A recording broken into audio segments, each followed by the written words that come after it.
আজ এত বিপদ আপদ, মানুষের মুসলমানদের মধ্যে এত বিপদ আপদ। আজ আপনি ইন্টারনেট খুললেই দেখতে পাবেন যে আমাদের এক প্রান্তের ভাই যারা গাজাবাসী, ফিলিস্তিনের ভাইরা বোনেরা সর্বসময় অত্যাচারিত হচ্ছে, শোষিত শাসিত হচ্ছে। অথচ আল্লাহ রাব্বুল আলামিন আমাদেরকে এখনো পর্যন্ত তো স্বাধীনতার সাথে জীবনযাপন করার তৌফিক দিচ্ছেন।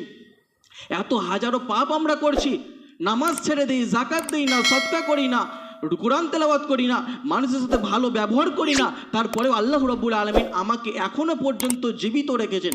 আল্লাহ রাব্বুল আলামিন আমাকে এখনো পর্যন্ত আমাকে স্বাধীনতা দিয়ে রেখেছেন দুনিয়ার বুকে। কেন? আল্লাহ রাব্বুল আলামিন আমার প্রতি এখনো কিছু ভালো চাই। আল্লাহ রাব্বুল আলামিন আমাকে আরেকটা সুযোগ এখনো দিচ্ছেন যে তুমি কিছু পারলে এই কয়েকদিনে কিছু করে নাও।